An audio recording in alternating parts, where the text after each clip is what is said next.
The politics of 19th century Europe were messy. What's changed? It was made up of various empires spreading across the world, trying to show each other who was the biggest power. They each built up massive armies to stave off war, thinking that everyone else would be too scared to fight against them. Or so they thought. Things all changed when a gang of Yugoslav nationalists who didn't like being part of Austria-Hungary shot the Austro-Hungarian Archduke Franz Ferdinand while he was in Sarajevo. Swiftly, the Austro-Hungarian Empire declared war on Serbia. Russia came in to aid Serbia, so Germany decided to declare war on Russia. Knowing that France would go to war with Germany, Germany decided to attack France quickly and invaded via neutral Belgium and Luxembourg, and because of this, Great Britain stepped in to stop the Germans getting any closer.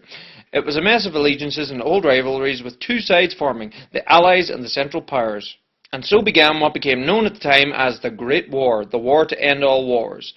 A new form of warfare evolved as these fully industrialized armies with engines, machine guns, airplanes, and new chemical gas weapons fought against each other. It was the dawn of modern warfare. At the time, national pride was at an all-time high and men were proud to go off and fight for their country. It was seen as a romantic idea to go off and be a hero. Boys as young as 12 managed to lie their way into the army ranks, only to discover that it was not such a sweet and honourable thing to die for one's country. Germany marched on Paris but was stopped by the French, and both sides dug themselves into trenches on what became known as the Western Front. On the Eastern Front, the Russians invaded Austria-Hungary, but were stopped in Eastern Prussia by the Germans. The Ottoman Empire joined in on the side of the Central Powers in 1914. More and more nations from all over the world joined the fight as the war spread across Europe. Trench warfare was quite terrible. Each army would dig a long network of trenches in the ground, fortifying the front with barbed wire and sandbags. It was a long stalemate where neither side dared advance on the other. Machine guns were a new and very effective weapon. When the time was right, the army would climb up over the top and charge across no man's land to the enemy trench and capture it, thus gaining more land and taking another step towards their goal. At least that was the plan.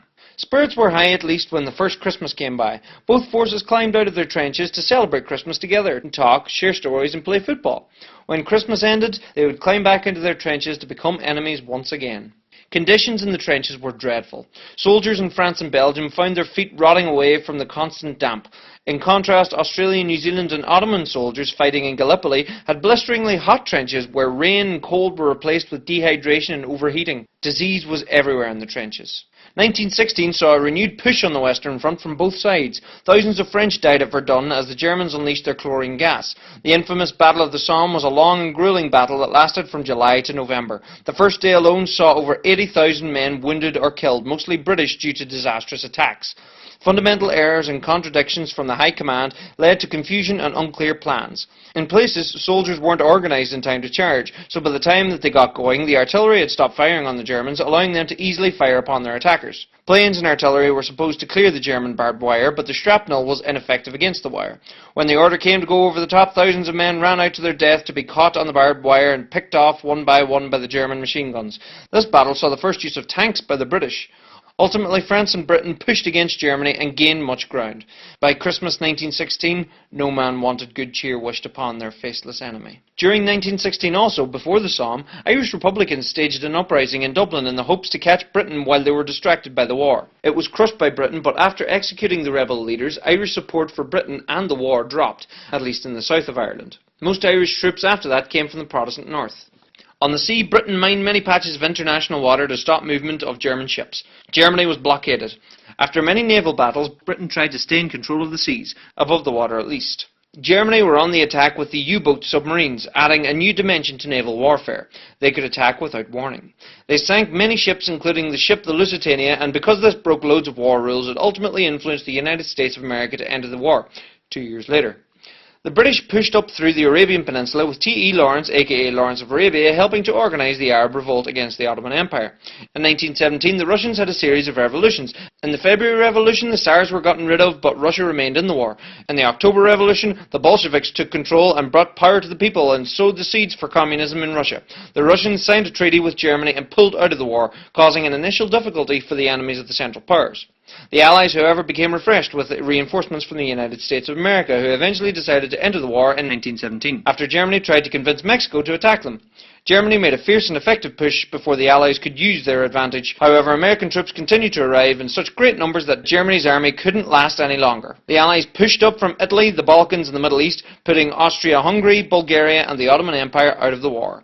As the Allies advanced the Western Front, Germany called for an armistice to stop the fighting, bringing victory to the Allies and an end to the war. The fighting stopped on the 11th hour of the 11th day of the 11th month 1918.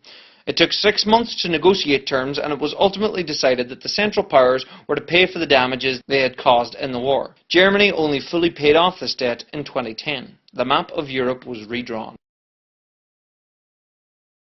Soldiers who made it home again were changed men. They were haunted by the horrors which they had seen in the trenches. Gas attacks, friends dying by their side, and the constant shelling of enemy artillery. They were shell-shocked, and so many found it impossible to go back to normal life after the trenches. Many great poets and writers were inspired by their hell in the trenches, such as Wilfred Owen, J.R.R. Tolkien and Ernest Hemingway of the so-called Lost Generation. Some survived, many did not. The world was a changed place after the World War. People had seen the death and destruction that could be dealt by mankind. The men who left to become heroes came back scarred, or worse, never returned at all. The poppy is used to remember the millions who died in this war, as it was just about the only flower to grow in the carnage-ridden wasteland between the trenches. The world was now a darker place. People hoped that it would indeed be the war to end all wars. Unfortunately, they were mistaken.